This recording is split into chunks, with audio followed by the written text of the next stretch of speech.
देखिए, जब दिल्ली में हम लोग सीपीएफसी से बात की तो उनसे भी की, उनके पूरे जो बड़े अधिकारी है सीपीएफसी के ऑफिस में, एडिशनल सीपीएफसी है दो, उन सभी से बात हुई। हमने जो रुख देखा तो बहुत पॉजिटिव रुख है और वो प्रपोजल तैयार करने में लगे हैं, उसमें सुधार करने में लगे हैं।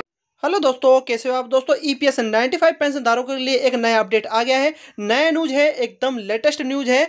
Ashok Rawat ji, commander Ashok Rawat ji EPS 95 pension धारकों के लिए क्या क्या बोले हैं, लाइव आपको सुनाएंगे। छोटी सी क्लिप मैंने वीडियो के माध्यम से आपको समझाने के लिए दिखाया था, लेकिन पूरा वीडियो भी आपको दिखाएंगे, जिसके माध्यम से आप सभी क्लियरली समझ पाओगे। जिस भी लोगों के अलग अलग मन में भाव उत्पन्न हो रहे हैं ईपीएस 95 पेंशन धारकों के, तो यहाँ पर ये सब कुछ क्लियर इन्होंने कर दिया है। तो चैनल पर नए हो ना, तो प्लीज चैनल को सब्सक्राइब जरूर कर लेना। तो चलिए, सादर प्रणाम। देखिए, जब दिल्ली में हम लोग सीपीएफसी से बात की तो उनसे भी की, उनके पूरे जो बड़े अधिकारी है सीपीएफसी के ऑफिस में, एडिशनल सीपीएफसी है दो, उन सभी से बात हुई, बहुत डिटेल में चर्चा हुई और सभी का हमने जो रुख देखा तो बहुत पॉजिटिव रुख है और वो प्रपोजल तैयार करने में लगे हैं, उसमें सुधारणा करने में लगे हैं। प्रपोजल तो पहले से भी तैयार थे और वो सुधारणा करके वो श्रम मंत्री जी को प्रपोजल देंगे, वो शायद अब तक दिया भी होगा।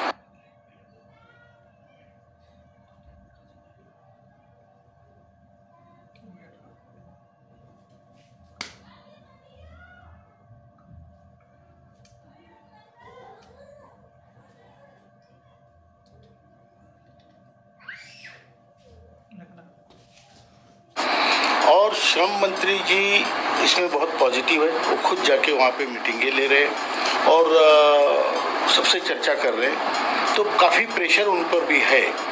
और उसके बाद हमने जब एक्सपेंडिचर सेक्रेटरी जी से बात की तो हर एक फाइनेंशियल पे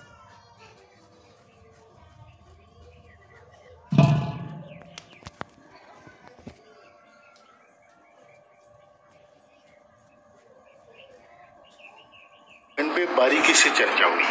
परमा सेन मैडम जो एडिशनल एक्सपेंडिचर सेक्रेटरी है, तो उनका परसों फ़ोन भी था मुझे 4 दिन पहले, लेकिन वो बात नहीं हो पाई, कुछ कनेक्शन में प्रॉब्लम था।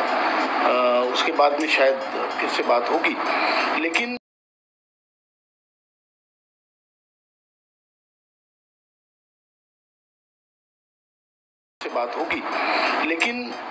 जितने पॉजिटिव सीपीएफसी के लोग हैं उतने ही पॉजिटिव एक्सपेंडिचर सेक्रेटरी के लोग भी हैं। फिर उसके बाद 30 तारीख को हमारी आदरणीय निर्मला सीतारमण जी से जो मुलाकात हुई वो बहुत ही सकारात्मक और अच्छे ढंग से हुई। उससे ये पता चला कि government is quite serious about all this things और बहुत ही उन्होंने मतलब इन्वेस्टमेंट से लेके तो कहाँ इसके प्रॉब्लम है, कैसे सॉल्व कर सकते हैं, हमने भी अपनी तरफ से जो सजेशन दिए वो भी उन्होंने देखा।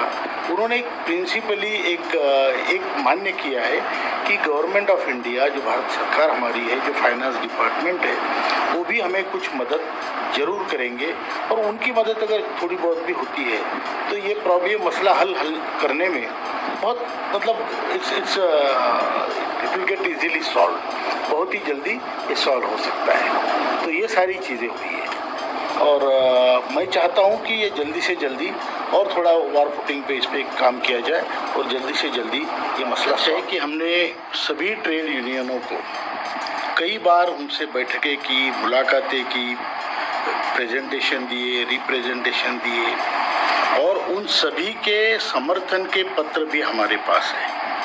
इंटक का हमारी पूरी तरह से समर्थन है, कम्युनिस्ट पार्टियों का समर्थन है, ट्रेड यूनियनों का और बीएमएस का भी समर्थन पत्र हमारे पास है।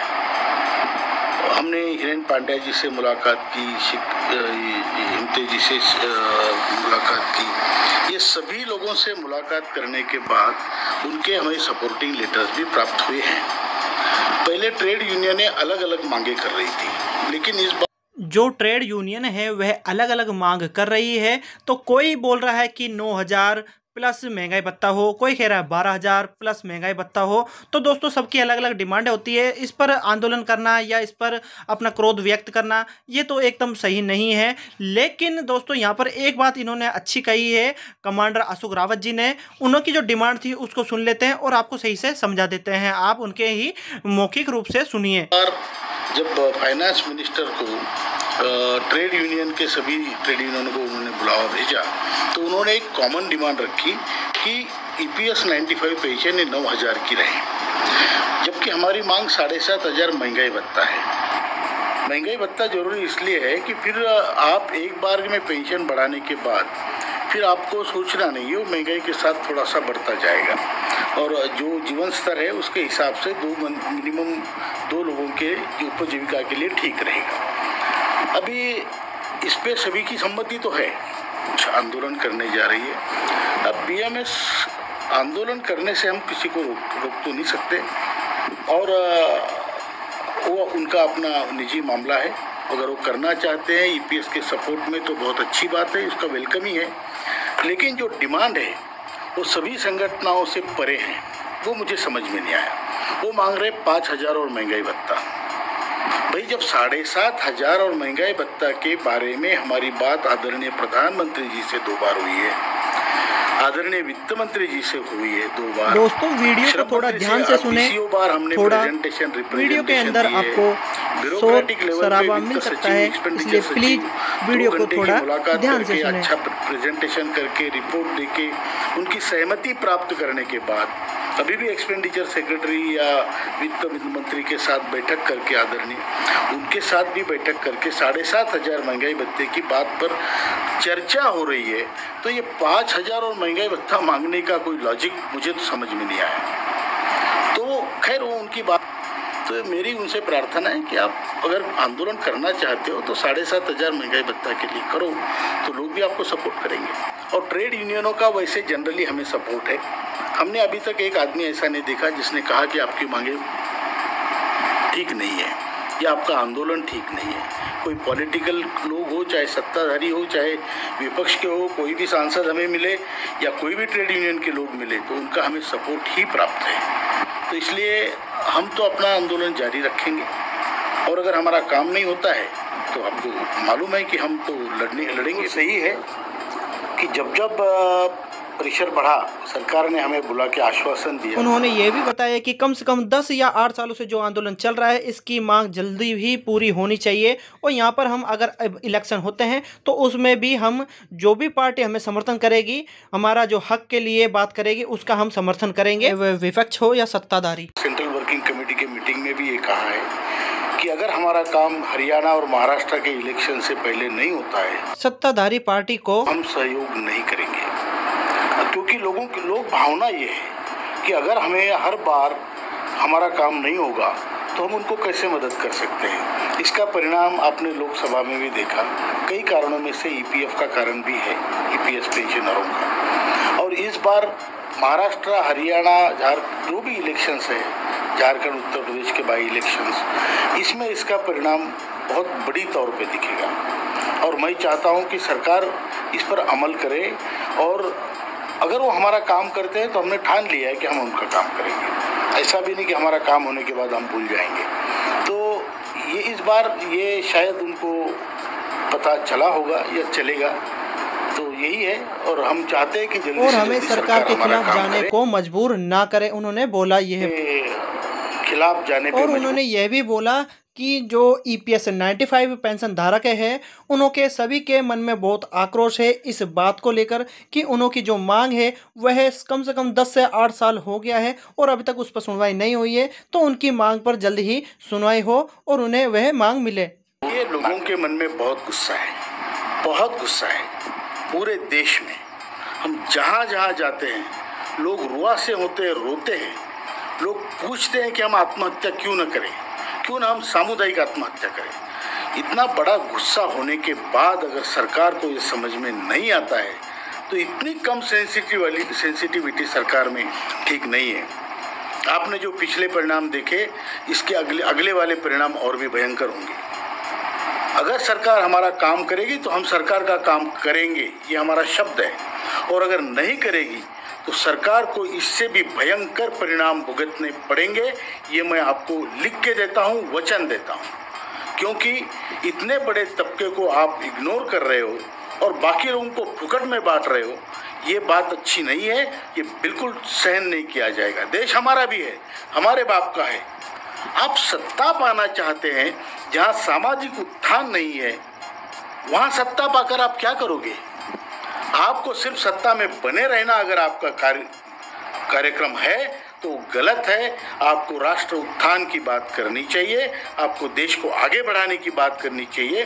और देश के बूढ़े लोग जो है, जिन्होंने देश बनाया, उस देश का हिस्सा है और उनके पैसे आपके पास है, आपने दबा के रखा है। उसको आपको खुला करना पड़ेगा, वरना परिणाम भयंकर होंगे। पूरे देश में आंदोलन होगा। ये मैं आपको कहना चाहता हूँ। यही है, मैं सब कामना करता हूँ ईश्वर से कि सबकी भावनाएं शुद्ध है और ये काम होना चाहिए जल्दी से जल्दी। तो दोस्तों, आपने यहाँ पर अशोक रावत जी को आपने सुना था। ईपीएस 95 पेंशन धारकों के लिए वह क्या क्या बोले थे, और उन्होंने जो भी अभी तक सत्ता में बैठे हुए जो भी मंत्री हैं या सरकार है, उन्होंने जो भी बात हुई है, उन्होंने आपके लिए बताया कि मेरी क्या क्या बातें हुई है।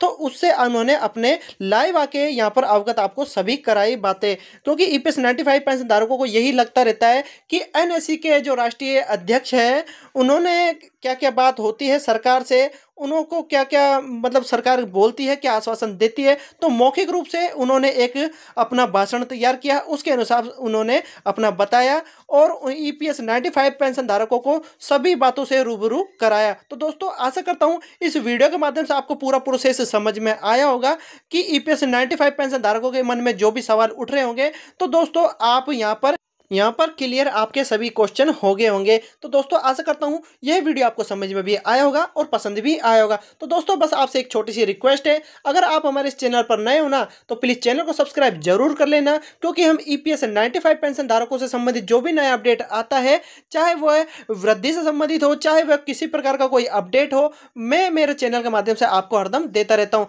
तो ईपीएस 95 पेंशन धारकों से संबंधित, ओपीएस से संबंधित, एनपीएस से संबंधित और पीएफ से संबंधित सभी वीडियो में मेरे चैनल के माध्यम से आपको अवगत कराता रहता हूं उसके माध्यम से। तो दोस्तों, इस चैनल को प्लीज सब्सक्राइब जरूर कर लेना, क्योंकि इस चैनल के माध्यम से आपको ऐसे ही वीडियो मिलते रहेंगे। मिलते हैं नए और नेक्स्ट वीडियो में, जब तक के लिए जय हिंद।